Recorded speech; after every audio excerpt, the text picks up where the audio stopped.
What's going on, everybody? You're listening to Point2Point NHL Recap Show. I'm Pascal Fryer, joined by Mark Havlack. Mark, how you doing, man? Man, not too bad. Honestly, we were talking about this a little before. Not a whole lot going on in the NHL to kind of talk about without like just kind of going over team to team. So we're gonna have a little bit of a different episode here for you. But man, I just want to bring up. I want to know how you're doing. And second of all, like, did you see this AHL thing with Will Lagesson? Dude, it was like it looked like a UFC move, dude, that I see on a Saturday night, dude. A little like somersault into a chokehold, like rear naked chokehold. Dude, so three games for him. Okay, is it crazy? Like, dude, I actually think the ref should be suspended for standing there and doing nothing. Dude, and then after 20 seconds, he goes like this. He's like he doesn't even touch him. He's like, yo, like, you good? You still alive? You still alive? Yeah, like, legit, dude. Like, dude, he was like tapping out and shit, and he was still pulling him back. But see, here's my proposal. Instead of the ref getting like suspension or whatever, the ref has to go to a UFC like referee training school for 1 full week.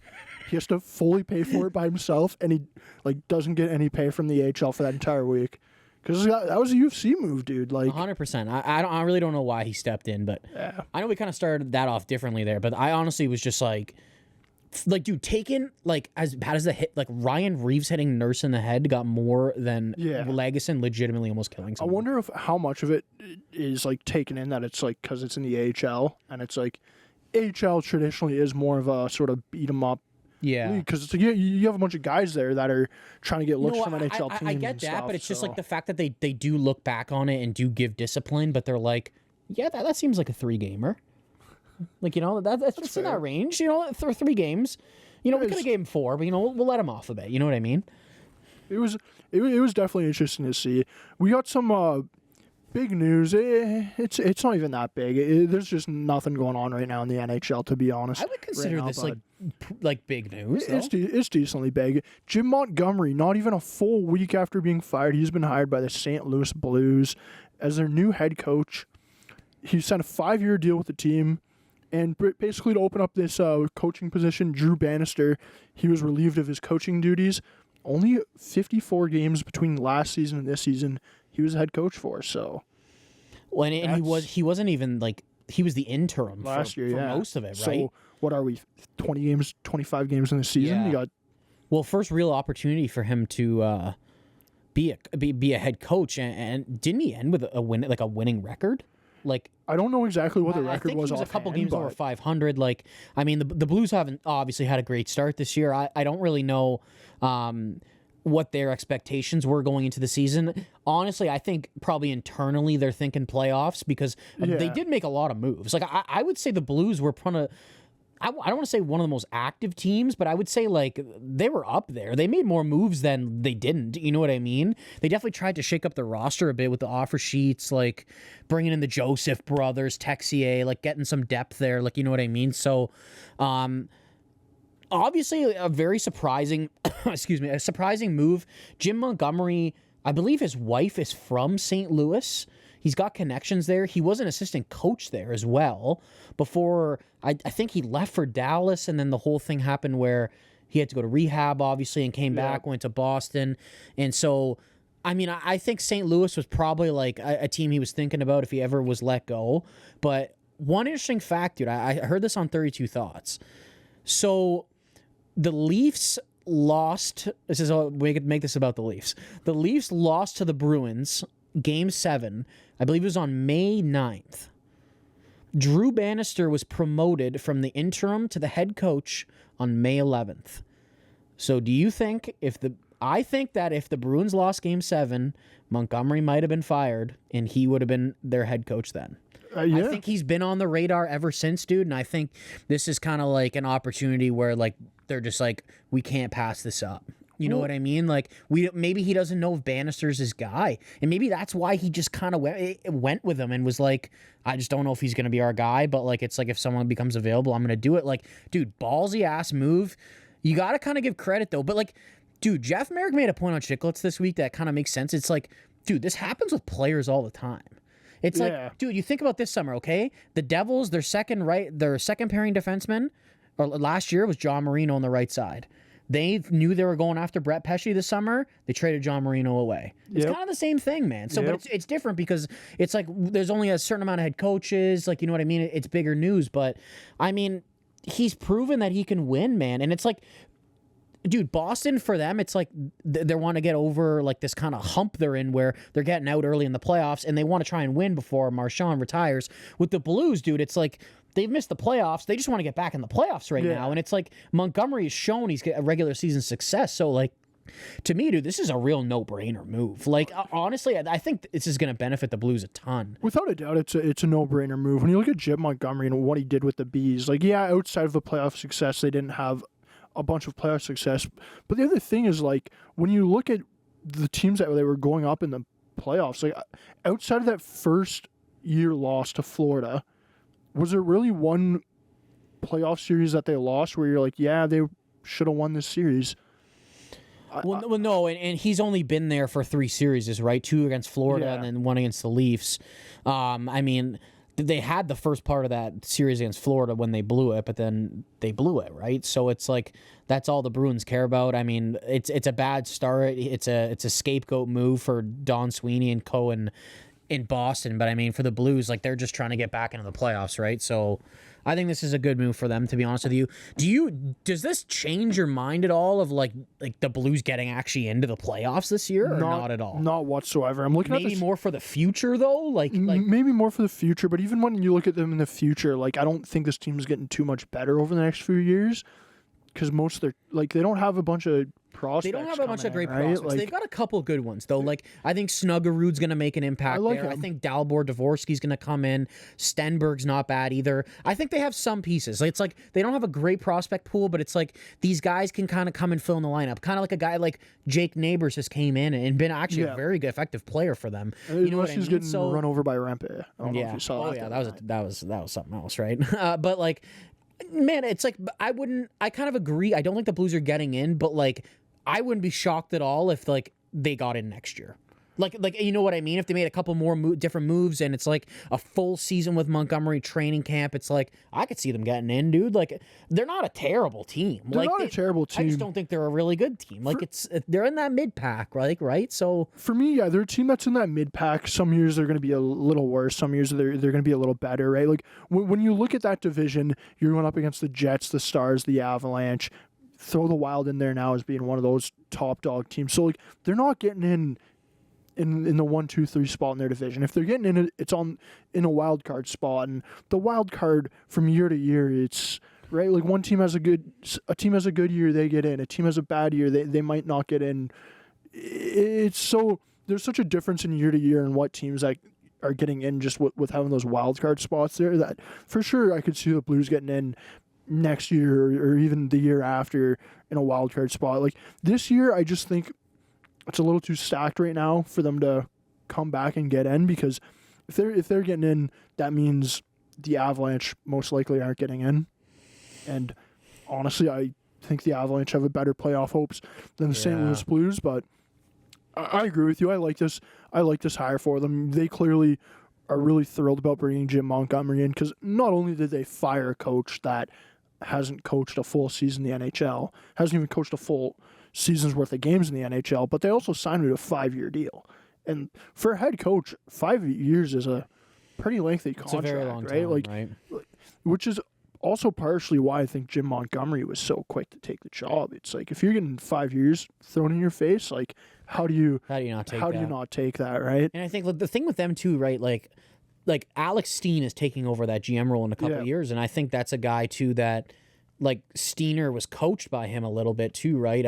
When he was an assistant, I think he probably really likes him, right? So it's even like he's obviously going to be there in part of that transition when Steen becomes the GM in 2 years, I think it is. So, I mean, I think it's a good move for the Blues overall. I do agree with you, though. I don't think it's going to be enough to, like, get them in the playoffs. Good first game with them, though, beating the Rangers, right? But yeah, I think I'd have them more on my radar for, like, getting in next year, especially if they were able to make some moves, you know?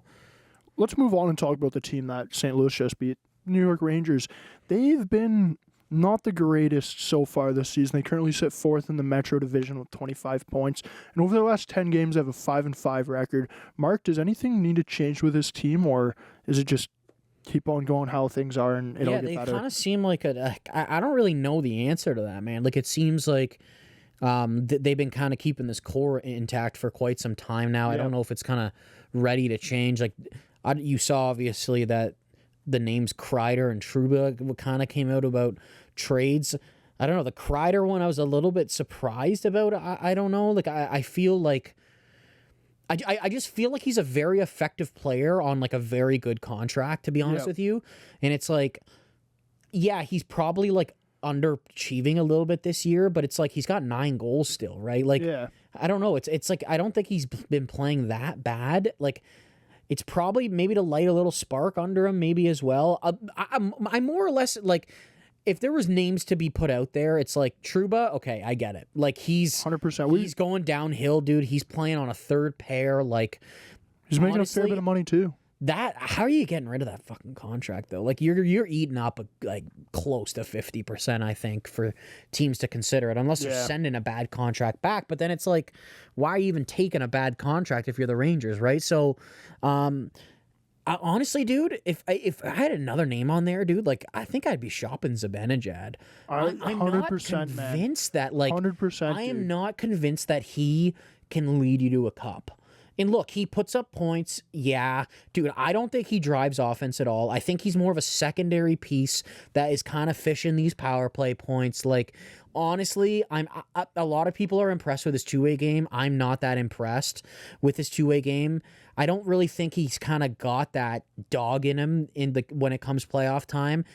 It's not that I don't think he's a good player. Like, it's just that I don't think he can be a 1C when your team's contending, man. Like, I'd honestly argue, since he's been there, that Trocheck has been better. I don't agree with you on that, dude. I would 100% agree. Days of the week. Like, Trocheck's a very versatile player. Like, dude, like, legit top 3 in the league, usually on face-offs. Like, I love him, dude. He was performing well all season last year and in the playoffs, right? So, I think, and dude, the thing is, like, with Zibanejad, it's like, teams are going to be interested, dude.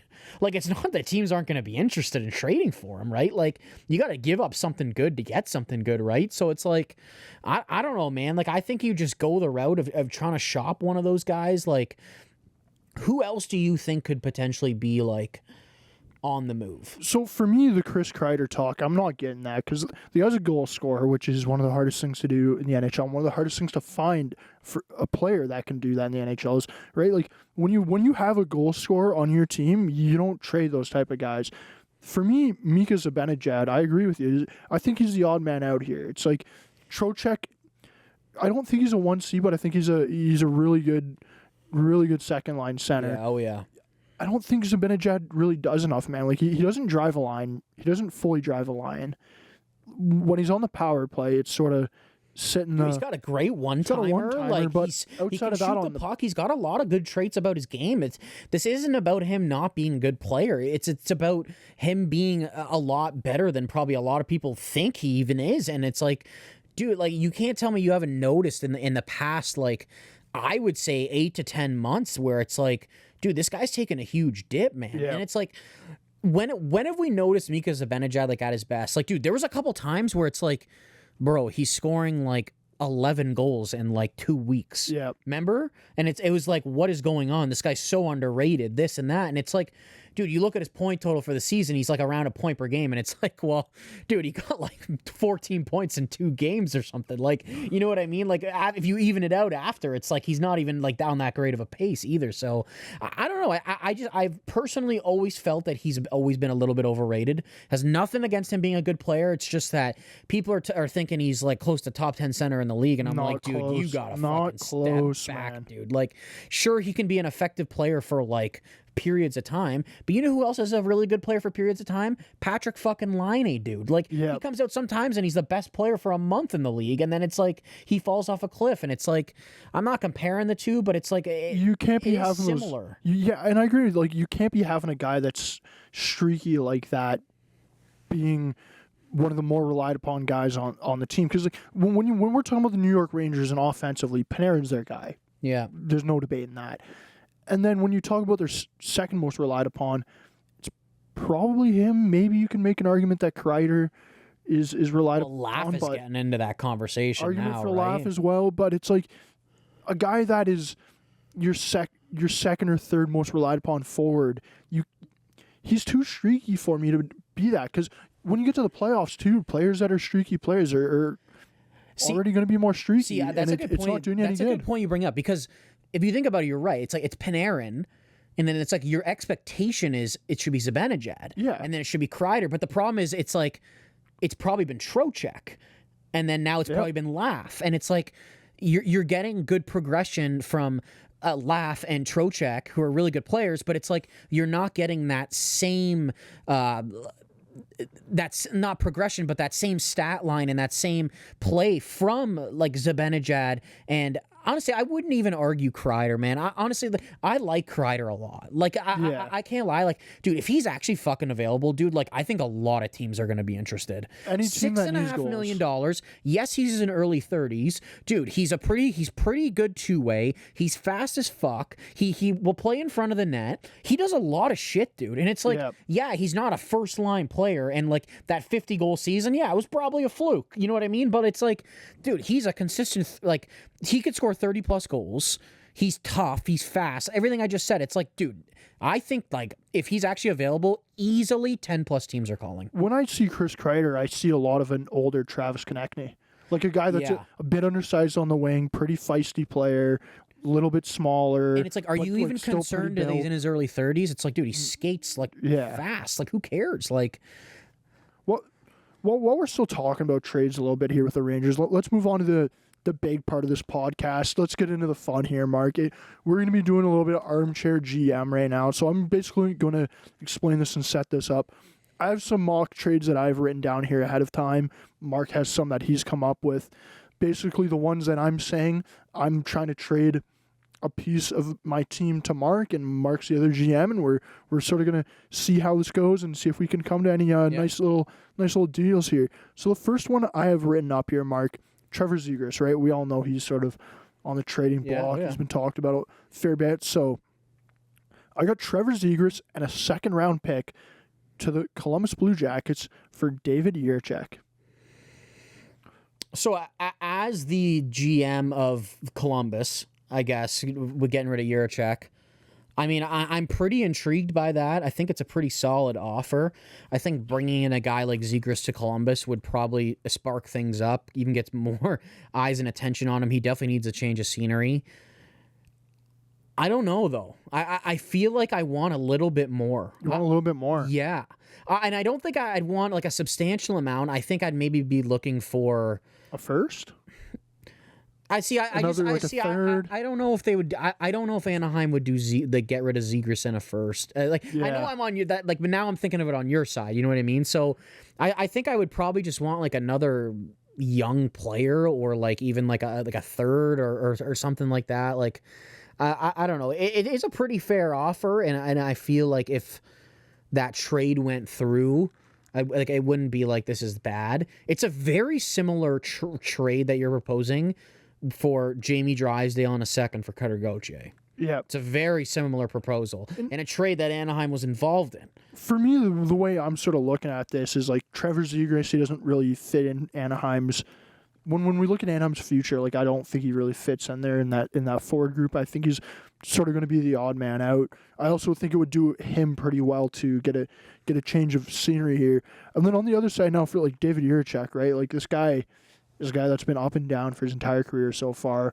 We already know that he's not had an issue with Columbus as an organization, but hasn't been the happiest with them. They don't trust him, really, it seems like, on the NHL level. It's like, it wouldn't surprise me if at some point here that he's like, look, I want to go somewhere where I can get a shot. Now that Drysdale is out of Anaheim, when you look at their sort of defensive core for the future, their main two guys are Zellweger and Minchikov. Yeah. I think I actually pronounced it properly this time. Anybody that listened last year knew I struggled with that, right? But those guys are both left-hand shots. They sort of need a right-hand shot.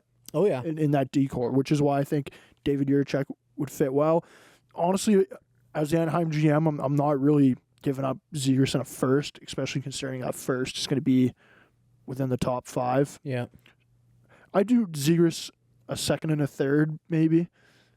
or I'd do Zegras the second, and I'd maybe throw in another prospect. Looking at their prospects right now, like Gauthier, I'm not giving you. Zellweger, I'm not giving you. Seneca, he's not going anywhere. Outside of that, like I don't know what prospects they really have and how valuable they are, but those are kind of their better ones at this point. Yeah. I feel like. I mean, Steen Solberg too was a first-round pick last year. I don't really think they're gonna want to get rid of him though. Honestly, like if you were to offer that to me, like I feel like I'd just counter you, but I would be thinking it's a pretty good freaking start, and I feel like that we're gonna make a deal. yeah. That's how I kind of feel about it. All right. I'm off to a decent start then. Because honestly, when I was doing these mock drafts or these mock trades, dude, I was like, man, like judging some of these values might be like so tricky. Dude, what I ended up doing was I went on Chell and I was on your roster in a little franchise mode, just going through teams, looking at their all these players like value in Chell, and I was like, okay, this one, yeah, I can see how the trade value's at. Let's move on to the next one I have proposed here though. It's Marcus Pettersson, 50% retained by the Penguins to the Winnipeg Jets for Brad Lampert. Man, this is an interesting offer because I'm pretty high on Marcus Pettersson. I honestly think that if Pittsburgh wanted to, they could probably fetch a first this year, and especially if they were to retain some money. But the thing is, it's like you were talking to me about this. Like Pittsburgh seems like they want to go the route of getting younger players in, and I mean you can see that with the Gensel trade last year, right? They could have probably got the first for him, but they prioritized those prospects, right? So that's kind of interesting that you put Lambert. I don't know. I'm really the 1-for-1 as the Jets. I feel like I say no. You feel like you say no if you're the Jets? But because the thing is, it's like I think Lambert was drafted in a position like very low to where he should. Like I'm convinced he's going to be a really good player, and I don't know. It's actually not a bad offer though, man. Like, but the thing is, it's like. I don't know. Like, would I accept just a first for him? Would I want like a first and like a lower tier prospect? Like, it's so hard. Like, honestly, I think that if I'm like, I get why you offer that as Pittsburgh. Like, I feel like I would take that. And like, you know what I mean? If you're Pittsburgh or if you're the Jets? Like, if you're like Pittsburgh, I think I take that. As the Jets, I say no. I think you say no. I think I just value him too much as a prospect. See, the reason I'm sort of was thinking Brad Lambert on this one was, first of all, if you're the Pens, I agree. I think Marcus Pettersson could get a first round pick. The thing is, if you're the Pens, like if you still have Crosby, you got to be putting some sort of roster up there with him, right? So it's 100%. Like they just grabbed Tomasino a couple days ago. If you're just bringing in all these picks, like it's not going to do your team any good. I think Brad Lambert is going to do your team better now with Crosby than a late first round pick would. Here's the Jets, okay? This is what I'd probably accept. I'd give you a first and Nikita Chibrikov prospect. Okay, I have another. I'm gonna counter that actually. Okay. I want the first and Colby Barlow.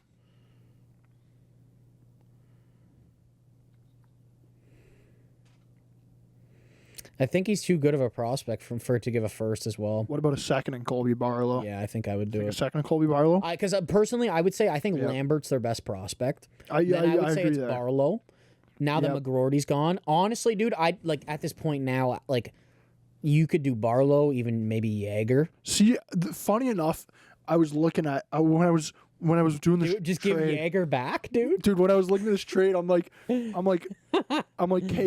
I'm asking for either Lambert, Barlow, and then the third one would be Jaeger. But dude, that makes no sense. Dude, but you can't think that he wouldn't want him. Like he fucking drafted him, and like I mean, I get he traded him away, but like who even thinks he wouldn't want him back? You know, like the only thing with Jaeger is that I think he's a bit farther away from being NHL ready than Colby Barlow. I think Barlow's maybe like a year closer to the NHL than Jaeger is. So for the Pens perspective, he's kind of had a rough start with Oshawa, but he's been kind of picking it up lately.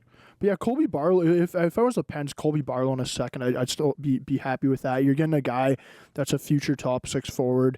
He might be ready to be playing end of this year, start of next season, right?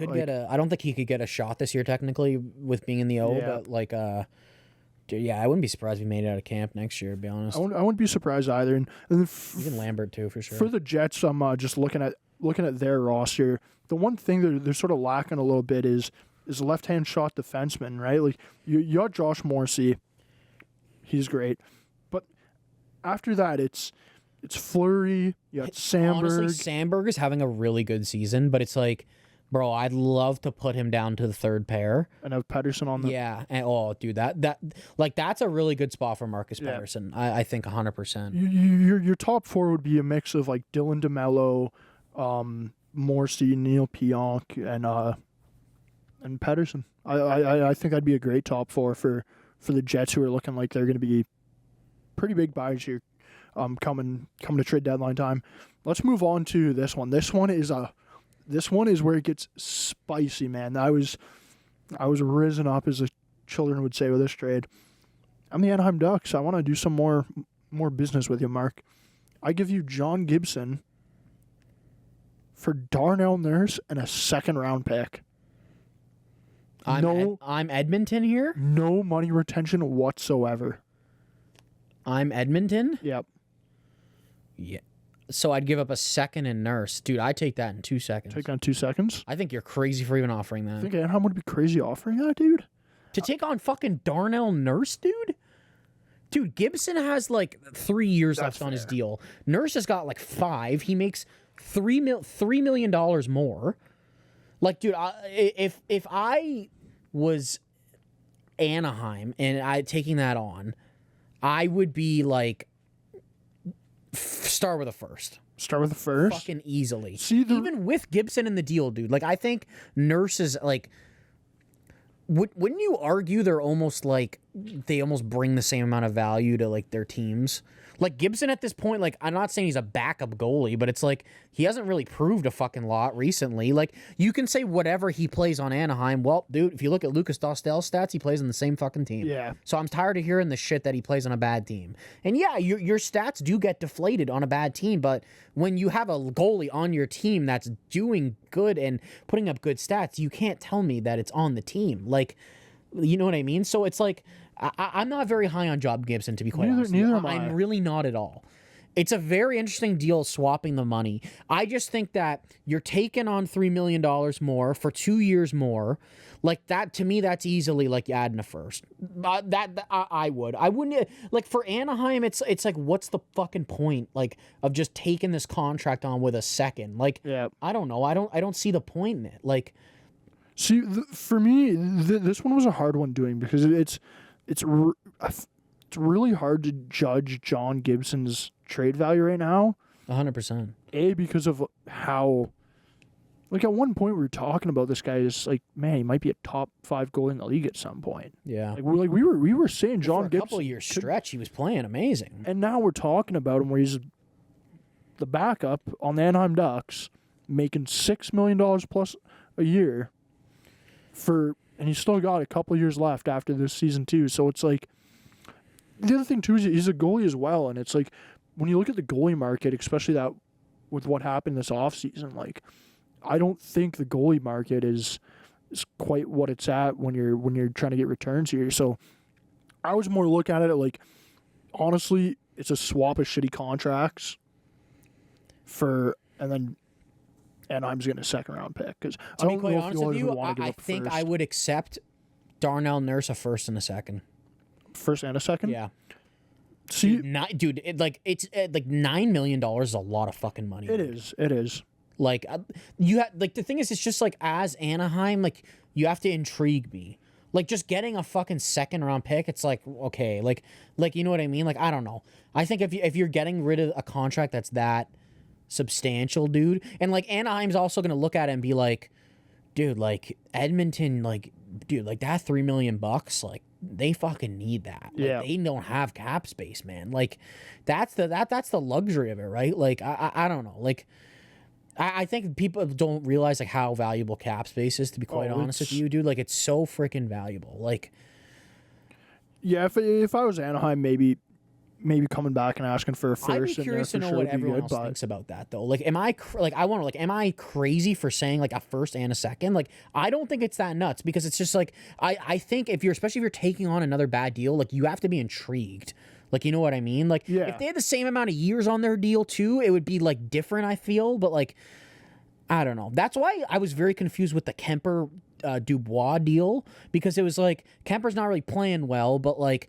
He's shown at times he can be a number one goalie. Like, but Dubois, it's like he's not playing well. He makes $3 million more for 4 years more. It's like I feel like that Washington could have probably got like a pick. Like, you know what I mean? That's how I felt at the time, right? So, I don't know.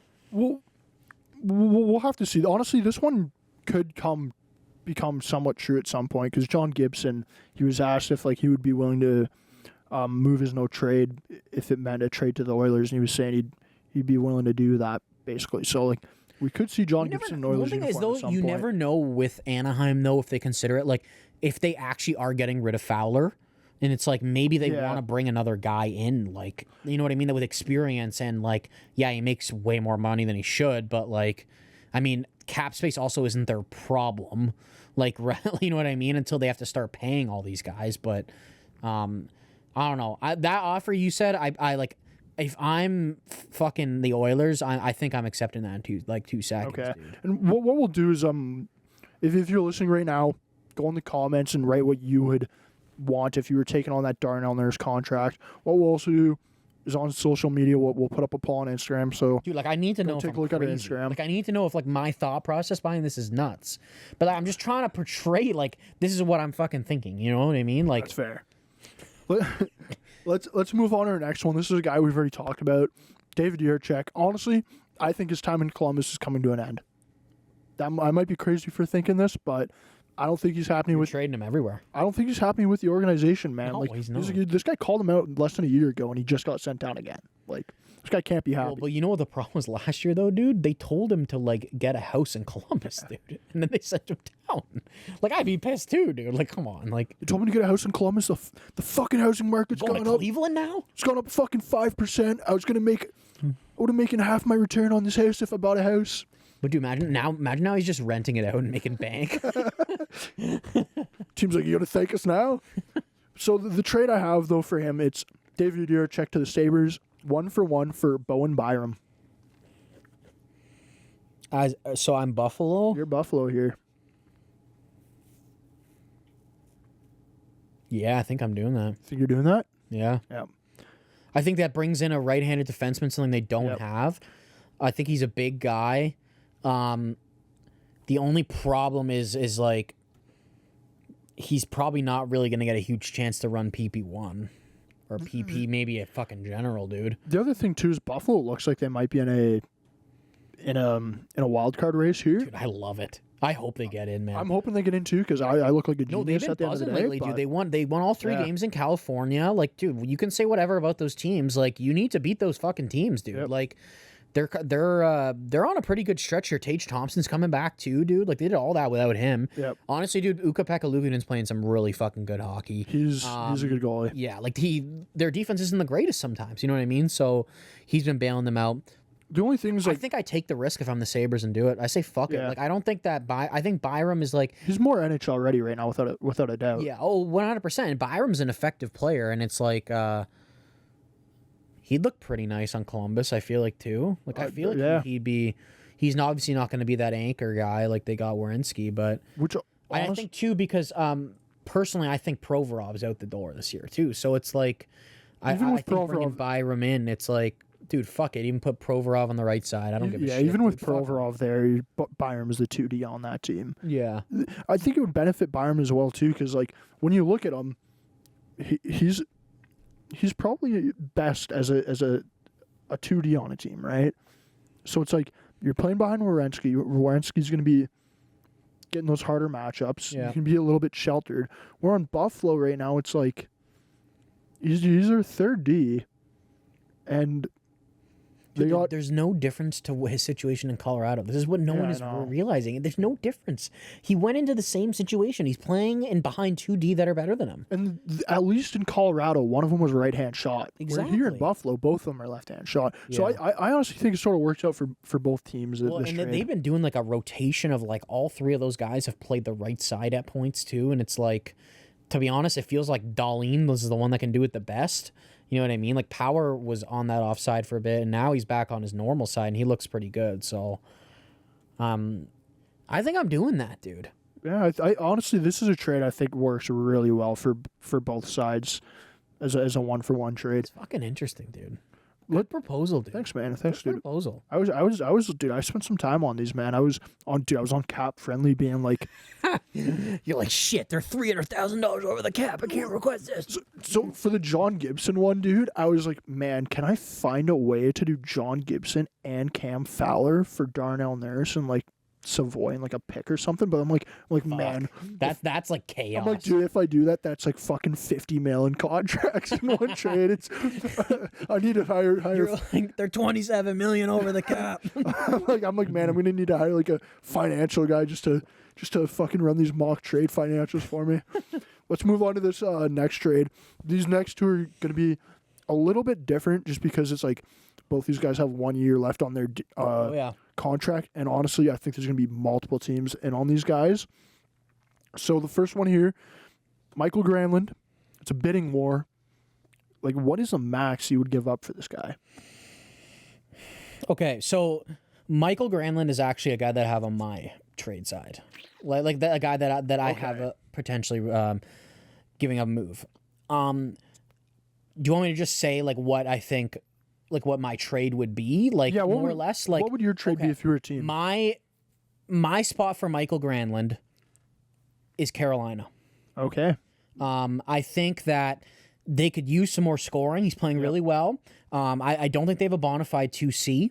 Yep. I think that they don't really like rentals, but I think they would do it for a guy like him. I don't really think that they can get a first despite how good he's playing. I would be giving up, honestly, I would say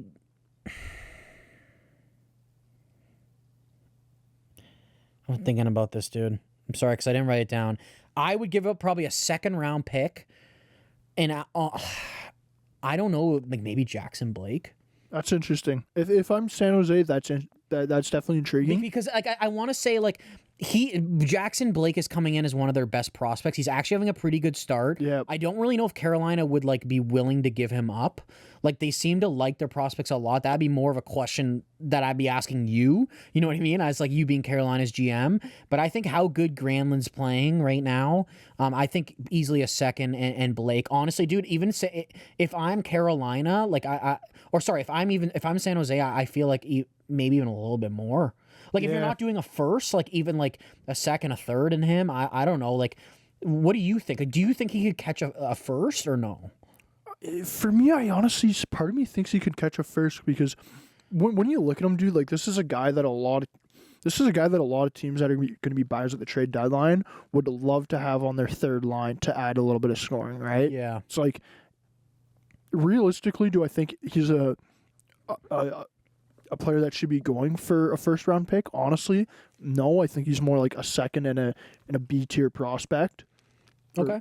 But the thing is, like with him, that's kind of what I offered with Blake. I think that's what you offered. If I'm San Jose, like it's intriguing. The only thing though is like I'm wondering how much of a bidding wars are going to be with him, right? It's like because if you have 3, 4, 5 teams interested in picking him up, right? Like you can sort of play the market a little bit and try to get that first round pick if you can, or get the first in like a B- prospect. It depends what San Jose is also looking for, right? Like, would they rather have a prospect like Jackson Blake or another first round pick? Because it's like we're getting at the point with San Jose where it's like they might start to value a little bit more a player that can play in the NHL and has promise than just like a late first round pick, right? But yeah, no, I agree with that. That's why, like, I think Jackson Blake is a decent option. To be honest with you, if I'm Carolina, I don't think I'm willing to move like Bradley Nadeau. No. I like Honestly, I think like Nikishin is very tricky because he seems very promising, but there's been real no word about him coming over to North America. Yeah. So it's like he'd be a great prospect to have, but ideally there's a huge risk of him not They coming. got that Scott Morrow kid as well. See, that was the other guy that I was contemplating in this. Like it's a right-handed defenseman though too, so it's like I don't know how high Carolina values him. I think they might value him a little bit more than Blake, Yeah. even though he's not in the NHL yet, and Blake is actually playing some pretty good hockey in the NHL right now. That's fair. This one was definitely hard, just with like what realistically I think a player should get in return, or should get for return with him, and what I think. Is there anywhere else you could see him, like another team that comes to mind that you think he could go to? Dude, like honestly, man, like there's a fair bit, like just with because he can play, like he can play on your third line. He can play on, like if he can play anywhere in your top three lines. You know where right? where's like, another place that comes to mind for me that I think can make it work. And so I've heard I've heard one team that I've heard. I don't think it makes sense for them to do it as Boston. I think you're just bringing in another player that's kind of what you already have. I get you don't have the center hole, but it's like, I don't know, man. You just spent all this money on Lindholm, like Zaka. It's like, dude, is he really that much fucking better than those guys? Like, I say no, I wouldn't do it. Another team I think that could actually use him and he'd be an effective player. He can go up in the top six. He can play third line. Is Vancouver. I was gonna say Vancouver. Like, I'm looking at the standings right now. Like Vancouver in the West, I could see him there. Even the Flames, maybe a little bit. Like, if I'm the Flames, honestly, if you can get him for the right price, I'm fine with that. Yeah. I think the price he'll be going for, I don't want the Flames to pay that. Like if it's a first round pick, if I'm the Flames, I'm not giving that up. Yeah. Yes, the Flames are playing really well so far this season, but I also don't want it to be one of those years where it's like, fuck, we overperformed too much. Now, like, the expectations aren't realistic with our roster. I could see Seattle. If Seattle's in it and they're buyers, I could see them. Okay. Colorado could be an interesting one for me. Dude, I think they need to prioritize a goaltender, though. they probably do need to prioritize a goaltender, but it's like if you can get them for the right price, Okay. I mean, and yeah, it's not too much. That's not too bad. Looking at the Wild, I think they could use another score.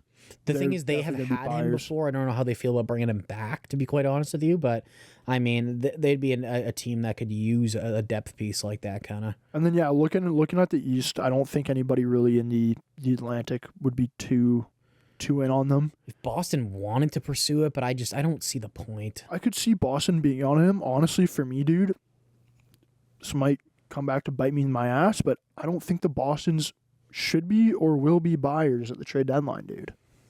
Oh, I think they probably will be, but I don't think they should be. I think they might be like. I'm not convinced they're making the playoffs this year anymore. See, like I could see them slightly being buyers, but I don't think they're going to be all out buyers where it's like we're unloading what we have to get guys. Like other teams, like it's like who cares if we have to give away our first round pick and our best prospect if it makes our team better. Like I don't think Boston. I think Boston maybe should buy, but I don't think they should have that mentality where it's like, we'll throw the farm to get the players who want to run. Looking at the Metro, yeah, Hurricanes, I think that one works out really well. Islanders, potentially. You think they're going to be buyers, though? I don't know if they'll be buyers. If they are buyers at the time, I could see them.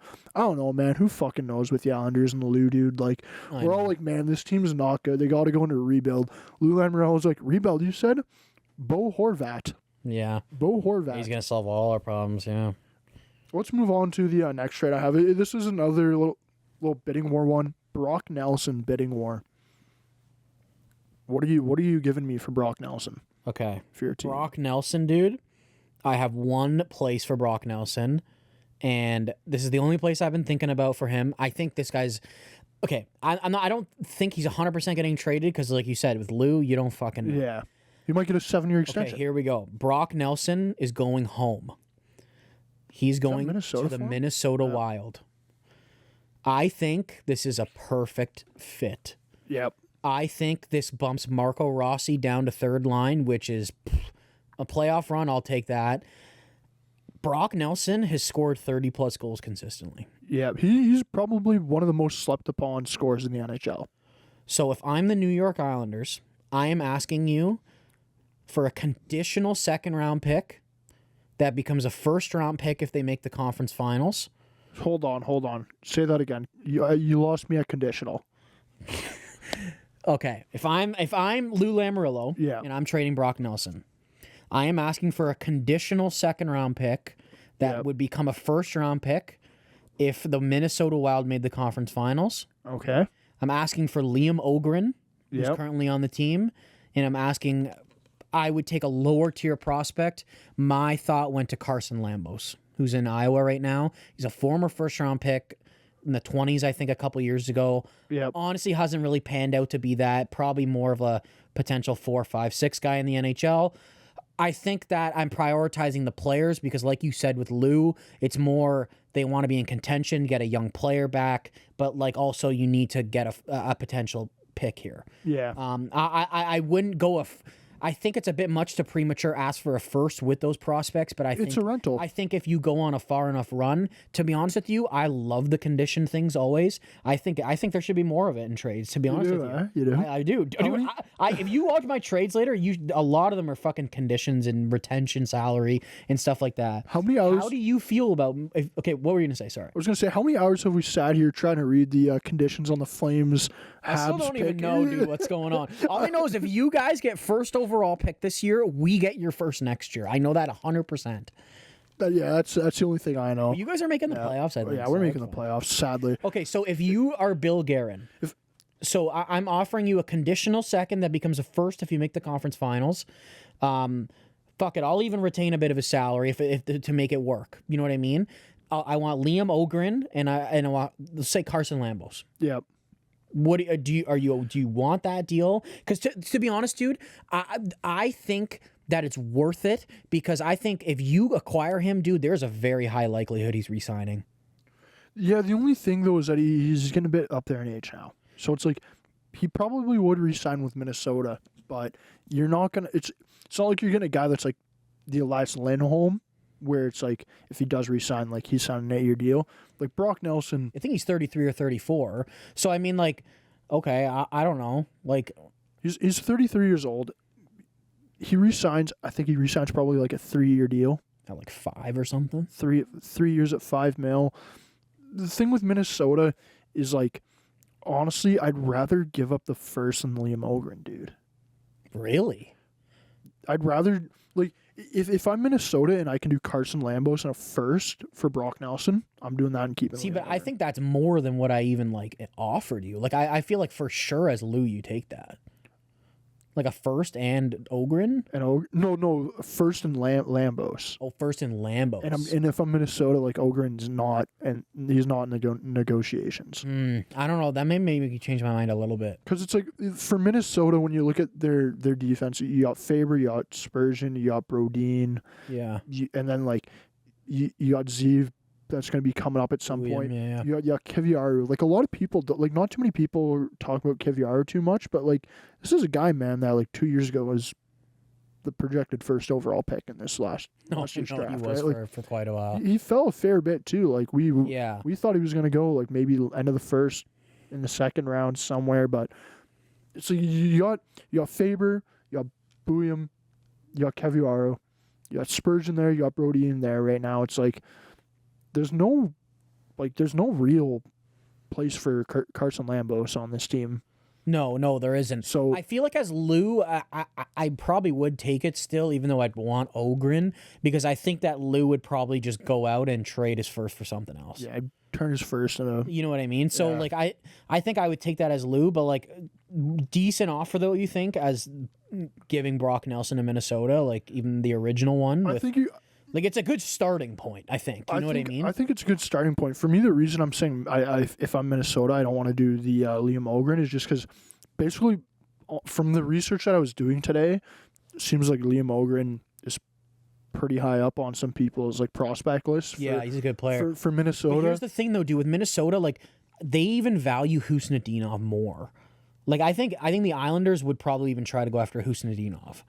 That's that Russian centerman they have. Okay. Like, I would say he probably has a bit more value than Ogren. That's just my opinion. But, like, I think that they'd probably try to, and Minnesota would say no.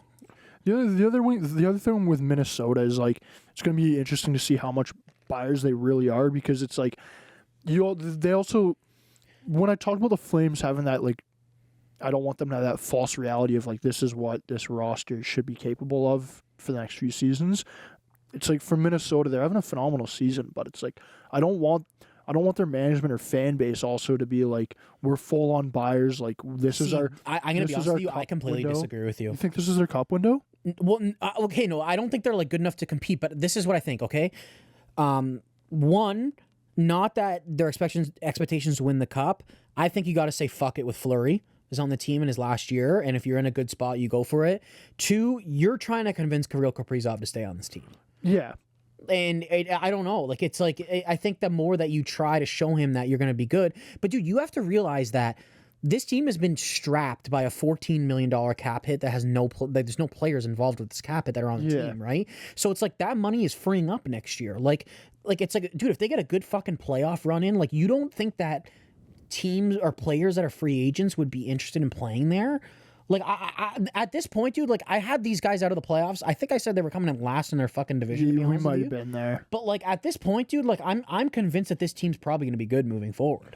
Because it's like they put themselves in a good situation right now. They're getting all this fucking money freed up next year. Like, their goaltender's playing great. They've got another young goaltender in the pipeline who could be one of the best in the fucking league in 5 years. Like, I think they're in a really good situation. And it's like, dude, this could be a situation where it's like, not that Gustafsson is Saros, but it's like they traded a young goalie because they had a goalie. Like, you know what I mean? Like, who knows? They trade him for a really good piece. Like, I don't know. I think this team is going in a good direction, but it fucking depends if Kaprizov resigns. That is a huge thing here, right? But I think you need to show him that we're willing to go out and spend this money and trade for these players. Like, not making the playoffs is unacceptable, almost. You know what I mean? So they'll for sure make the playoffs. It's just like, if I'm well, they didn't last year, though. Is what I'm saying. At the 1 year, like, this is not happening again. You know what I mean? Like, they'll for sure make the playoffs this year.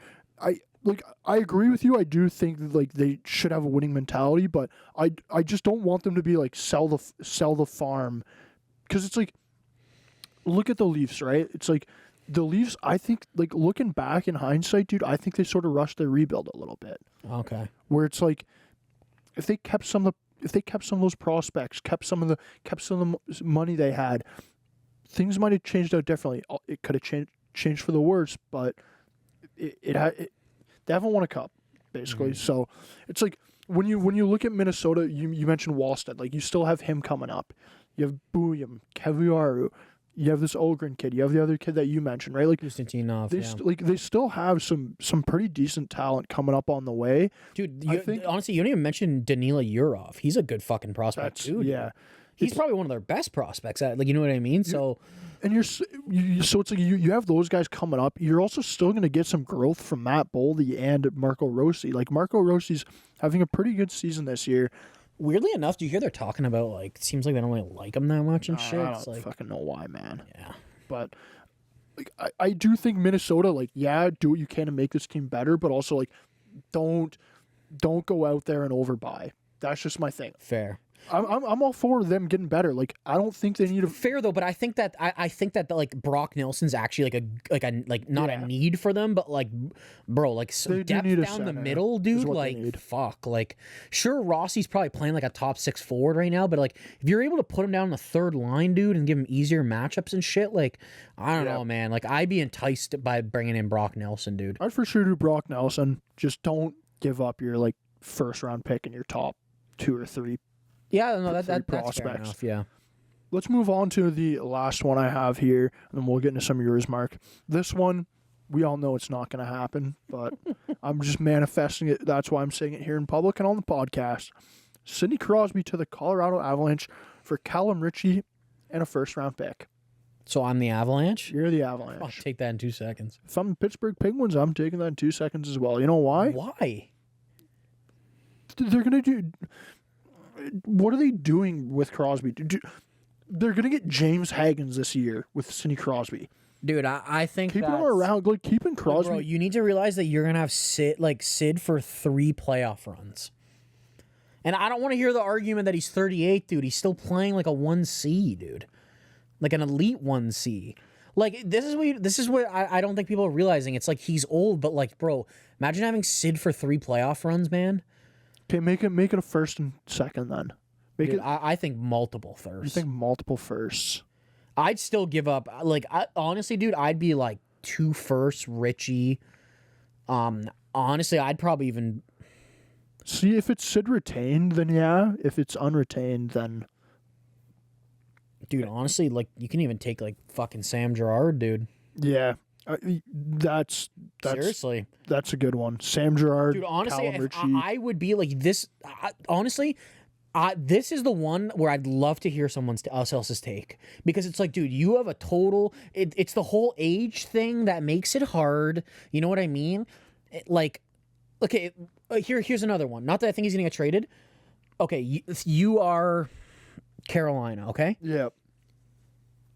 what do you give up for Evgeny Malkin? For Evgeny Malkin, if I'm Carolina, Yeah. Because I want to hear what you would have to say. Okay, say the money would work. I know it's like he makes $8 million, but say the cap is not an issue. Okay, like you can make it work with his money. Okay, what would you give up for him? for Malkin. Yeah, he's 38. I think he's got 2 or 3 more two more years left on his deal. What would you give up for him? Like, is it only like a third round pick? Is it? Would you give up a first? Oh no, you- there's no way in hell I'm giving up a first. I love. Okay, I There's wouldn't either. no shade against Malkin. Like this guy, during his prime, top 2 center in the league behind Sidney Crosby. Yeah. Like when you look at McDavid and Draisaitl now, that was Malkin and Crosby during their primes, Would right? you give up Jackson Blake straight up? No, honestly, dude, like Really? See, I think I would. To get Malkin for a couple runs, dude, I feel like I would. See, that's the thing, though. That's interesting that you say that, because it's like you wouldn't give up even just a B tier prospect rather- for two the thing playoff is, runs for Malkin. for me, the thing about Jackson Blake though, it's a B tier prospect though that's in the NHL right now. Like I rather, like if you're asking me, like I'd rather give up a pick than a prospect that's in the NHL. Like I'd rather just give up I'd rather just give up a second, or like a second and a Would third. you do or just a whatever. second if you were Carolina? If I was Carolina, I'd probably do a second. Would you do it if you were Pittsburgh, though? If I was Pittsburgh, I probably would not. If I'm Pittsburgh, What if he's like, I'm only going to Carolina, not Carolina? Then yeah. That's the thing that makes the Then- Sid thing tricky, you, right? then you have But to. I think the whole thing with the Sid thing, it's like, dude, like, you can't disrespect like giving up nothing for Sid just because he's like, send me to Colorado. You know what I mean? Like, you I can't. don't know. For Sid, dude, I honestly think I'd be like, if I was Dubas, I'd be like 2 firsts, Richie, and like Girard. See, the only thing I think that happens there is that Colorado's like, no, fuck you, Sid for Richie in a first, or Sid rots out in Pittsburgh, and deal with it. And then, like, because like I mean, essentially, you're not wrong in that sense, but I feel like I can't lie. I think your offer is a bit disrespectful. I can't lie to you, dude. I think it is, man. good. And I think someone else at my work would agree too. See, I understand that, but it's like, man, I'm going Our business. work, I mean. I'm going business mode here, dude. Like man, like you have the product. I can't believe you're offering this as Dubas. See, honestly, this one I wasn't really doing more in that mindset. This one I'm more just like, fucking let's And you want it to happen. get Sid the fuck out of Pittsburgh, because it's like I don't know what they're doing with his talent, to be honest. Like, dude, like the ownership pretty much said like we don't really want to trade Sid because like we don't want like we still want attendance, because it's like if we're bad, at least Sid and Malkin and then we're gonna be bringing in attendance. Dude, there's fucking like they're still not selling out the building this year No, I know. with Sid and Malkin. It's like, man, just like get rid of Sid. Let him Malkin's not going anywhere, eh? let him go win somewhere. Let him go compete Yeah. for cups, because he's still performing at. Can we Like a stop with Sid superstar going to level. Montreal too? Can we stop? If- I don't want that fucking pressure, dude. The Having reason sit on my team before he retires. he's not going to Montreal. It's not going to Montreal. If he's going anywhere, He's going to Colorado. That's the only place he would go, and that's the only place he'd agree to go to. Which again, it was partially why I'm saying. So see, here's the thing. Like, not that I think that because they wouldn't necessarily win, but like, why wouldn't he consider going to like Boston to play with Marchand, to be the 1C? They don't have a 1C. Like, see, they're worse than Colorado, right? And it's like he might not think they could win. So The thing about Boston though is like, you think it's too much of a rival? too much of a rivalry. The thing about Boston too is like Boston was good the entire time Pittsburgh was good. Yeah, that's It's like if you go to Colorado, Boston has broke his heart a couple times. Yeah, like Colorado was bad the whole time Crosby was winning cup. Most of the time Crosby was winning it's cups. different and they were conference. Like, it's a whole other I conference. don't know. That's just another You got team that Nate came into Dogg my there. head, right? Like, dude, it'd make a lot of sense, like theoretically, Yeah. right? Like, they don't have a fucking 1C. Well, like, funny enough, when I was actually like doing this and doing some research for it, I was looking at like top 25 sort of trade bait for the 2024-25 season, and dude, like 20th on the list was Brad Marchand. So it's like, hey, I don't know, maybe Sid and Marshy go to the Avs. fuck, dude, you never know. No one more Landeskog Here's my one for Marchand. Marchand for a third to where though? to the Avs. Is it a late third? To the It's a Avs. late Yeah, third. late third. Conditional third. It's a seventh. The conditions is if we win the cup, you guys get a third. Okay, let's move on though. You have some trades here that you have. I got a couple. you wanna Dude. get into. Honestly, Let's get into we those. talked about those two that I was talking about. Okay, my next one here. I mean, I didn't write him down because I honestly didn't want you to see him before. Okay. Okay, this one involves Yanni Gord. Yep. I think that Seattle is going to be out of it come playoff time, and I think that they are going to be. I don't want to say full sellers, but I think that they might go the route of just trading a guy to get some assets back. To be honest with you, I think Yanni Gord looks really good in Toronto. I think it's what they need. They don't have a kind of a solidified third line center at this point. He's a proven winner. He has played that role on 2 cup runs. I think he's very good defensively. He's kind of got that grit in his game. I, as the Seattle Kraken, would propose to Toronto to get a 2nd-round pick and Fraser Minton back. And am I getting 50% retained? I think you'd have to do it have because to I do don't it? think it would make sense. And cap wise, I think that I was even thinking about this. As the Leafs, you might even need a third team to retain to get him less. So then you might also be given like a 4th-round pick to that team. Yeah. So let's say that Yanni Gord gets traded to Columbus, and then Columbus flips him to Toronto, and the Leafs in total are given Seattle a 2nd-round pick and Minton, and they're given Columbus a 5th-round pick for retaining. yeah, if I'm Toronto, I'm doing that. Yeah. Toronto's Would you even be willing to give up a little bit more? Or like, do you think at that point, like, if I added in like a 3rd-round pick in there too, like, would you still be willing to do it? No, they gotta have picks.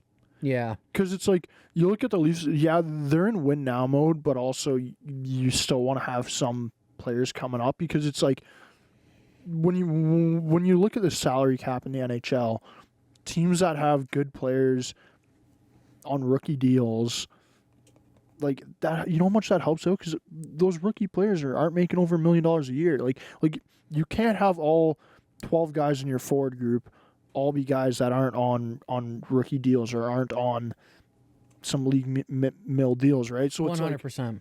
like, if I'm Toronto, I'd third might be a little, throwing in that extra third might be a little too much. The other thing is, like, Yanni Gord, like, this isn't a guy that they're going to go out and re-sign, right? Like, this is a guy that's Probably not, no. This is a guy that would, cap-wise, this is a guy I think that would purely be a rental. If you were to re-sign him, you re-sign him and JT's walking, essentially. So it's like, I just think like he's a pretty versatile. He could even fill in the 2nd line if you need him to. he's a bit chippy. Toronto needs that in their That's lineup. what I mean. Like, he's been pretty good two-way as well. Like, I think he's like I think there's going to be a lot of interest in him around the league, especially if Seattle's like kind of out of it, like come trade deadline time. Yeah, I could see there being a fair bit of interest, because if they're willing to retain 50%, you can get Yanni Gord at basically $2.5 million for a playoff run. Man, I think a lot of teams, Tampa Bay might be coming back, fucking trying to get him back. You know, it's like a lot of teams would take that, to be honest. But if I'm Toronto, Yeah, like Fraser Minton, he's a guy that's replaceable. I think 100%. I'm not He's a guy very that- high on him personally. Neither am I. He's more going to be a middle six center. I think his ceiling is a third line center. Third line center, yeah. You know who Kinda- else was like good at a young age and broke into the league? That he sort of reminds me of fucking Curtis Lazar, dude. Like, There was a lot of promise for Curtis Lazar, though. I feel like there was more expectations for him than even Minton. that's fair. That is. He was fair. more of a skill guy when he was young, right? Yeah. So That- World Juniors time, he was pretty good with when he got drafted by Ottawa. He was a legendary Calgary Flame too. Yeah. Let's move on to your next guy. All right. Guy number 2, Marcus Pettersson. Yeah. Okay, if I for this deal with Pittsburgh, I know Dubas has been prioritizing kind of young players, but I think if I can get it, like I'd take a first here. And to be honest with you, I think I'm kind of replicating your trade here and sending him to Winnipeg. Okay. But I think I might take the first round pick and like a lower tier prospect and retain 50%. So Like I'd probably go a first, say Pettersson half retained for a first, and I'd say like Chibrikov. I know I keep saying that guy's Yeah. name, but like he's more like gonna be might be a top 6 forward. I don't know, probably more third line. Like you know what I mean. But I think getting that first round pick, the Pittsburgh's got a lot of young players right now, so I guess I'm more like give Dubas the opportunity to get a shot at the board with whoever he wants Yeah. with this pick in the first round instead of just like getting another young player in, because it's like how many young players can you seriously have at this point, right? Like you just got 3 prospects from Carolina last year. Like you brought in Cody Glass, you brought in Tomasino. It's like, I don't know, man. Like at this point, you may as well draft a guy that may take 3 or 4 years to make the NHL. Like, you know what I mean? Like you can't have all these guys entering the NHL at the same fucking time, dude. Like it's Yeah. not going to work. So how do you feel about that? I know you said Winnipeg, but like I think just the situation they're in right now, and it'd be so nice for them to get another top 4 defenseman. dude, And it's like he would fit into their system so well, being how defensive he is. yeah, I agree with you. If I'm Winnipeg, I'm doing that deal. Like Yeah. if I'm Winnipeg, dude, I'm really looking to get Marcus Pettersson. When you look at Winnipeg and roster wise, like where they can really get better, coming like for the trade deadline, like their top 6. I don't know how much better you're gonna get there. Really, third line, they got probably one of the They best might, third they lines in might hockey. be looking at a center, though. They could be looking at a center, but it's like if you're looking at a center, like right now, you have Lowry, you have Scheifele, and who's their 2C? This is Mesnikov. And Right? Mesnikov.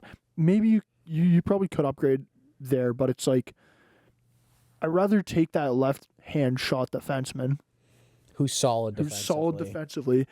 The other thing is he's 28 years old, so it's like if you're Winnipeg, you have a tough time signing free agents. You bring them in, you get them, and you give them like a trial period where it's like not only do you have them for your playoff run, but it's also like, look, this is what our city, our organization is all about. Like, come resign with us. So it's like not only are you getting him for the playoff run, and if he's a rental, I'm still fine with that. But you're also able to negotiate with him earlier, show him what the team and the organization is all about before all these teams can negotiate with him on July 1st. So it's like if I'm Winnipeg, I'm doing that without a doubt. Not even blinking a fucking eye, dude. I'm giving up First round pick for sure. giving up the first and giving up the I just the think lower that he's. prospect. I just really think Pettersson's like kind of like, dude. Let's be real. Pittsburgh, they've obviously been a shit show. He's not been playing bad though, man. Like it doesn't mean that if you're on a bad team, you're playing bad. Like not every Yeah. single guy is playing like shit here, right? Like, dude, like he's the fucking reason that Carlson doesn't even look even worse than he is defensively half the time, right? Like he's a pretty big guy. He's decently mobile. Like to be honest with you, like he's probably having a hot start point wise and will fade out because he's not offensive really. But it's like, I don't know, dude. They don't really need that. Morrissey puts up points. Pionk's coming out of nowhere this year and putting up all these points. Like, they don't really need him to do that, dude. Like, I think fucking second pair, like DeMello Pettersson, take You're the way laughing, they dude. play, take that Yeah. any day of the fucking week. You can even separate them. Put fucking Pionk on the second player with Pettersson and put DeMello with Morrissey. It's like, I don't know, man. You can do it so many different ways. I think this guy just fits in their system, could fit in their system so well. They're playing so well that it's like, bro, fuck this first round pick. Who cares, man? Like, Winnipeg's got a couple decent prospects already. Like, just take the risk and go for it again. You know what I mean? What was Winnipeg's biggest issue last year in the playoffs? It was that they fucking were allowing way too many goals off the rush. Small. Their D are small, and they were allowing way too many goals off the rush. Yeah. Marcus Pettersson is a very good defenseman. It's somebody that would, if he was playing in that series last year, for sure would have helped out with them not allowing Colorado just to walk all over them in the rush, right? It's like, not only is Marcus Pettersson a great player, but this is exactly what the Jets need. I think Winnipeg's going to be all in on this guy, dude. When a trade deadline comes. You have any other guys? So I got a couple other guys here. One guy I didn't write on.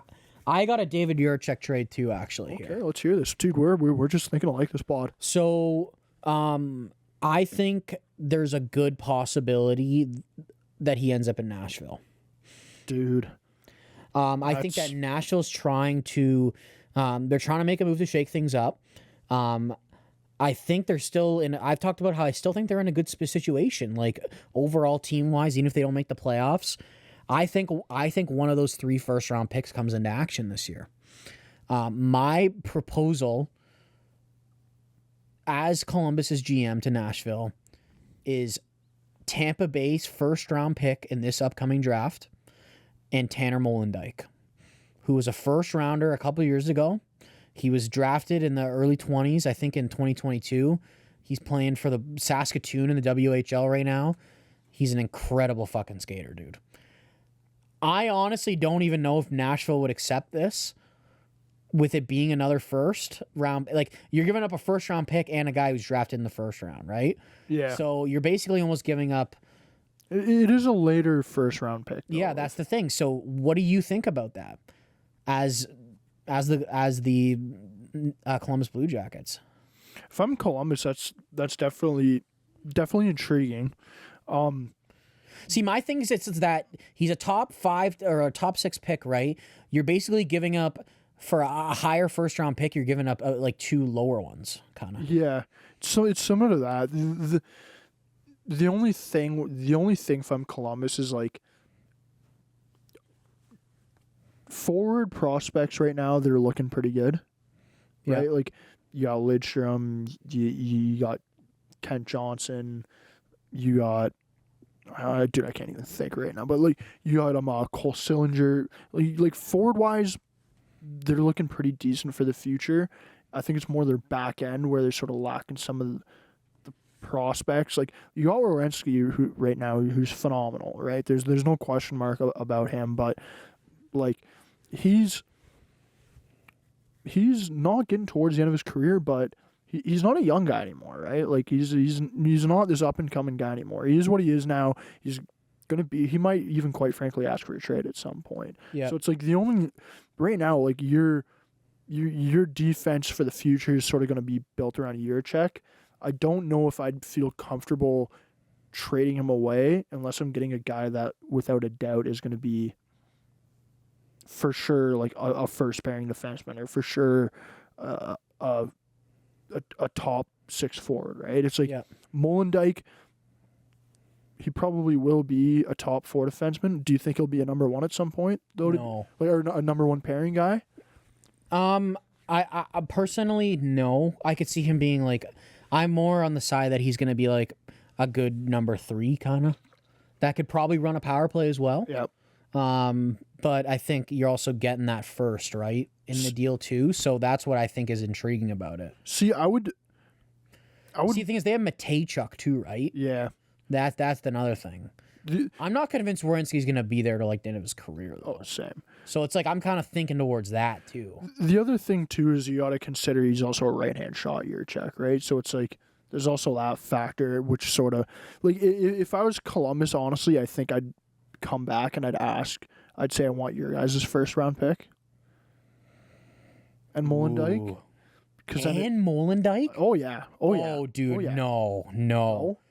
Dude, I don't even know if I would do it just for their first round pick. What if it's fucking top 5, dude? What if it's top 5? Like you're getting the same caliber player that Jiricek is, but it's just like pushing it further down the road. I guess. But It's like if it's top 5, honestly, forward wise, you're probably getting, if it's top 5 and they take a forward, you're probably getting the better player. Like if you're getting Mortone or Misa. Yeah. But it's like, look at the defenseman in this draft. It's probably Matthew Schaefer, Yeah. best defenseman. I'd say he's going to be. I think just with how bad they are in the standings, like I wouldn't do it. Like, dude, if Yeah. it's like 7 or 8 or whatever, like even though it's high, it's like whatever. But like, they're on track to pick top 5, dude. That's why I do it, man. It's Okay, would you do Juracek for Nashville's pick on the condition if it's top 5, it's the second best pick? No. I without Oh man. without looking this up, I'm saying no. Who are the first? They have Tampa's theirs, and who's the other one that they have? San Jose's. San Jose's first round pick. I think so. Oh no, sorry. Vegas is from the San Jose San trade. Jose's. Yeah, I do. Sorry. Vegas is from the San Jose trade. Vegas, no, because it's like Vegas, and I want something that's going to be in the lottery, dude. If it was Molendyke like a lottery pick, Okay, how about this? This is random. Also, I have another David Juracek trade that I want to get to. Okay, how about this? Juracek for Nashville's first, but if it's top 5, you get the other 2. yeah, I'd be fine with that. I'd Okay. be fine with that. I know I'm going way off the board here, I'd be but fine that's with what I'm that. thinking. For me, it's just like, man, you have an elite player. I think you only move off of elite players if you're bringing in another elite player that fits you better, or if you're bringing in a pick that could get you an elite player. With the Vegas and the Tampa Bay pick, unless you're absolutely sniping somebody with those picks, like you're not going to be getting an elite prospect. And Molendyke, I think he is like a pretty good prospect, but I don't think he's that same caliber prospect that Juracek is. No, I 100% agree, and that's why I have the pick in there too to kind of even that out. Okay, I have another David Juracek trade. Okay, Dave, I have 2 with the same team, like 2 different trades. Okay. One, David Juracek to Philly That's an for interesting one. Cam York and Colorado's first. Nope. As Philly, you say no? No, as Columbus, I'm saying no. Well, I was offering to you as Philly, but I mean, really? Like, I mean, Cam York's kind of developing to, like, probably looking like a top 4 defenseman, and you're getting a first. So, I mean, it's basically kind of similar to the Molendyke deal, but you have a guy that's actually been playing in the NHL for a couple of years. If I'm Philly, I'm taking that. I'm taking that Okay. without a doubt. The only thing that's sort of weird for that is just you have Drysdale and him both on the right side then, but like nobody's ever been like, holy fuck, we have too many good right-hand shot defensemen on our team. Like nobody ever says that. So it's like I'd be completely fine with having those 2 guys on my team. Cam York, I do like him a lot, but like again, dude, it's just like with that trade, I think Juracek is the best piece involved there, dude. Maybe not now currently, but I think you look at 5 years down the road, Juracek will be the best player. Okay, how about this trade? Juracek to Philly for Joel Farabee in a first. Joel Farabee in a first? He's kind of struggling a little bit. I mean, he's showed that he can produce. If I'm Philly, Like, I know he's the better player than Juracek now, but I think Juracek's got a way higher ceiling than Farabee I does. agree. If I'm Philly, I'm taking that without a doubt. I think Farabee, You think Columbus would take it?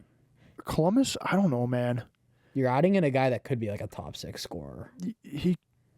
You're adding in a guy that could be a top 6 scorer. Again, though, it's just hard because it's like you're moving. For me, it's just really hard in trades when you're moving the best piece in the trade. Yeah. Unless you're like, and it makes it even harder too when it's a younger guy, like a younger player, because it's like, dude, if Juracek if he goes there and he turns into Bobby Orr, it's like Columbus is like, you know what I mean? But it's like Columbus is like, man, what the fuck did we do? Where it's like when you're trading Best player fucking ever, dude. The best D ever. but it's like when you're trading a younger player where they have like high ceilings, it's really hard for me to trade those guys and not get like an equally as good player or like a really good pick coming back. Where it's like when you're trading a guy that's already in their prime, like a Marcus Pettersson. Like when we're talking about that Winnipeg deal, like he's the best player in that deal without a doubt. But Yeah, oh yeah. but it's not hard because it's like this is what he is. Like he's not becoming. He's not Yeah. going to turn into a prime Nick Lidstrom. Like he's not. Yeah. He's not going to turn into that at this point in his career. We're a shitty team, and we need to go into a rebuild. Where for Columbus, it's like they're a shitty team that's trying to be better, and like come out of their rebuild, and it's like trading away your best talent. It's unless you're getting really good talent back. Like I don't know. Are you much not it's gonna not do. interested though in Farabee and a first if you're Philly or if you're Columbus or no? I'd be interested. I may ask for another pick on top of that. Like may ask for a third or a second. Yeah. But I don't know. Like I like Farabee, but I don't know, I'm dude. not He's convinced not. he's gonna like be much better than he is. I think he is what he is at this point now. Yeah. And it sort of sucks too because I don't think Torts or Philly really is liking him that much right now. No. Like he's been playing on their third line at points this season. So it's like maybe he does go somewhere and get like second or first line minutes and performs a lot better. But then again, it's like you're going to Columbus and you're playing with like Boone Jenner and Kirill Marchenko. So it's like. Is it that much better the situation this than trade what he's just in right popped in now? my head hypothetically would like this is so fucking random, dude. Between the same two teams, dude. If you were Philly, would you do Juracek and Columbus's unprotected first round pick for Michkov? Wait. Dude, I just put your mind in a pretzel. Michkov? So I'm like, I honestly, if I'm Philly, I think I say no. Juracek and Columbus's unprotected first this year for Michkov. Probably not. No, I wouldn't be either, dude. I honest. think Mitchkov's got too high of a ceiling. I think he's at 12 ceiling. I think like anyone in this draft, it's kind of like they probably are like, well, Mitchkov is better than fucking The only anyone. thing is like Porter Martone and like You get him and Juracek. or fucking James Hagens. Check. It's like I don't know if Columbus is going to be the very worst team though. honestly, I think a trade like that, like both teams though at that point would just be like honestly, like we sort of just like what we have. No, I know. I just thought of that That'd be randomly. That's like a Chell put it on easy mode trade. Yeah. Just Okay, fuck so the league. I got two more left. To be honest, I had a Gibson one. Mine was Carolina at first, but like I don't really see it working. Cap So wise with them, I think it'd be so fucked. I know, and it's like it's just because Freddie's injured and stuff. So like honestly, I don't really have one. The Oilers make sense. Honestly, I mean your offer I thought was a little bit crazy, but like they're gonna have to get like really creative to do that. So I mean I don't really have one for that anymore. I do have another goalie though. I think Mackenzie Blackwood's going to be on the move. I think he's having a really good start to the season. And I think the Colorado Avalanche should be interested in him, to be quite honest with you.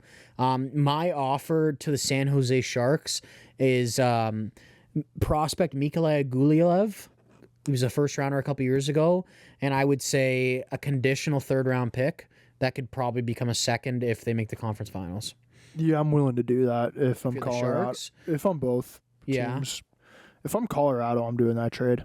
Without it, yeah. I think that Blackwood could actually provide a lot of stability in net. I think people may not think he's that much better than Georgiev, but I think he's been playing behind a shit defense. The best thing Georgiev did the other night was throw his fucking stick into the glass. Yeah, I know. So it's like...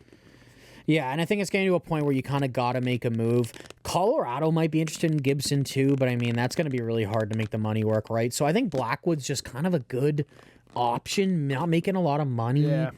San Jose, it's like, well, fuck, dude. We got this guy from free agency. Like, Ascarov's kind of in the mix now, too. Like, why not get rid of him? Vanacek doesn't nearly have as much value, right? So, I think that's a pretty solid offer, and it seems like you do, too, right? So, for both teams, it works well. Like, if you're San Jose, you're getting picks and you're getting a prospect back. So, like, you got to be happy about that. And if you're Colorado, you're getting a goalie that you can, quite frankly, trust putting in the net, because right now they don't have one of those. Like, yeah. They don't have one of those. And when you, like, a couple podcasts ago, maybe more than a couple, like a month ago, we were talking about Colorado and the start they had of the season where it's like, holy fuck, dude, these guys might miss playoffs if they keep this up. Where now it's like they're back and they're only 2 points behind the Stars for third in the Metro, right? Like, they're in a wild card spot. Like, this is a team that, whether they make the playoffs in a wild card spot or through the division. They just got to get it. They're gonna get it. Like they're gonna get in at this point, I think, right? Like if they miss, I'd be pretty surprised.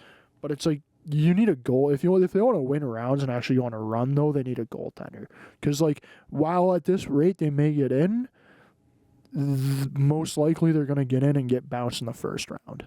Yeah, because it's their goaltending is like. It's below average. Even Annunen, he came up and gave him stability for a couple games, but he hasn't been good. Their goaltending was so bad the other day. I think Annunen started the game. He got pulled. Georgiev was so bad. They were like, well, we got to fucking throw Annunen back in the game. It's like, dude, like that's how bad their goaltending's been. It's like they got it. They've given up 80. Dude, like I'm looking at this right now. They've given up 83 goals this year, dude. Wow. That's fucking bad, dude.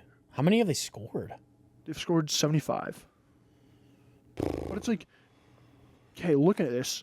Dude, my thing is, dude, you can't waste a year of Nathan McKinnon, McCarran, Rantanen with a bad goal. Devontae's, like... This is also, like, you're convincing Rantanen to re-sign here, yeah. right? Like... But just a quick question for you here before we wrap up the podcast, though. 2 teams in the NHL have allowed more goals. Can you name those 2 teams? Besides Colorado? Yeah.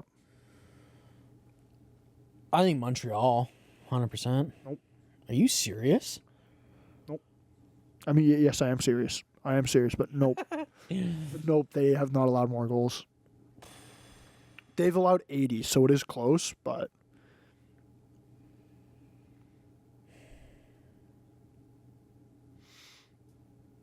Man, this is tough. Chicago? Nope, I don't think so. Chicago has allowed 63, so not even. To be honest with you, not even close. I don't think it's San Jose. It is San Jose, 85. Oh, really? Only by 2, 85. So Okay, San Jose's San Jose. 85, Colorado's 83. Pittsburgh. Yep, 93. Pittsburgh's 93, Pittsburgh's 93, San Jose's 85, Colorado's 83, and then you have Montreal at 80, which is the 4 worst. But it's like, man, like, in what world do we say a team that's letting 83 goals at this point in the season is a cup contender? A cup contender. No, they're not, man, at all. Like, it's crazy. Overall, though, today's... I got one more trade, dude. One more trade. Okay. This is a smaller transaction, kind of, but I think this guy needs a change of scenery. This team could use another guy to potentially bring in some offense. I'm sending Morgan Frost to Chicago. Okay. I think that besides Bedard, they're kind of lacking some center depth. Yep. Frost has kind of been underwhelming in the start of his career. He did have 40 points last year, though, dude. Yeah, he had a sneaky good last year. I'm kind of comparing this a little bit to like the trades that went on recently with Tomasino, a young guy. I think that I'm offering Chicago Morgan Frost. I'm asking for a 3rd-round pick in next year's draft, but if he puts up over 40 points, a 2nd-round pick. So say a 2026 conditional 3rd-round pick that if he puts up 40-plus points next season, it's a 2nd. I would do it without the condition. Just a 3rd or just 2nd? Just a 3rd. Okay. If I was Chicago... Yeah, I mean, that's not really I can't say that, like, Philly wouldn't accept that because I feel like they've probably been trying to move him and there hasn't been a ton of interest. And it's like, look at Nashville, dude. Like, they got a 4th in 2027 for fucking for Tomasino. Like, right? So it's like, there's, like, even these first-round picks, dude, there's not, like, a lot, like... If they're not hitting their stride and shit, like these managers don't really care where they're drafted, dude. Like it's like you get until you're 22 years old and then 23 years but old. I think it's like with Frost, it's like I'm not like he's not a bust. Like he's not. I'd say he's underperforming, but like he has a pretty good season under his belt, and it's like I don't know, maybe not playing for Torts and a different opportunity. He could be decent, right? So that's why I was more or less like if he puts up 40+ points. I'll give you a 2nd instead. You know what I mean?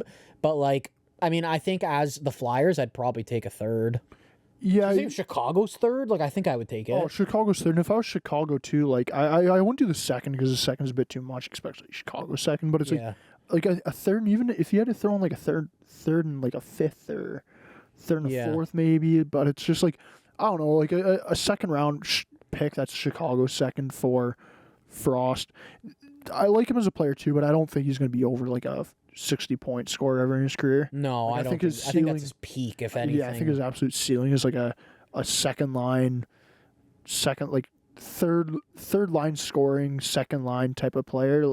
But I do like him though, and I do agree. Like I think he needs a in Chicago, you got to make some sort of a little change, right? Maybe bring in a little bit more youth. Who knows, dude? Maybe he pops off. Like I don't know. Dude, I'd be happy. Plus, it helps if it helps out Bedard too. Then 100%. He's been a little bit in a slump, but I think people are overreacting about that. To be honest, I completely agree. Overall, though, today's podcast was good. It was a different one than we're used to, and honestly, I enjoyed it, man. It was pretty fun doing all these. Honestly, sort let of us mock know your trades. thoughts though. Like, I want to know like who is crazier out of both of us. Like, what trades were kind of unrealistic? What do you think was like, wow, I'd probably consider that if I was both teams here. So let us know your thoughts and what you think about that. Yeah, for sure. Let us know your thoughts because we'll be posting these to social media. So we'll do some polls there too. 100%. So we'll see what the people have to say, and if we belong in an insane asylum, because quite frankly, some of the trades I was sending out we might. But overall, thanks for tuning in, everybody, and we'll see you next week.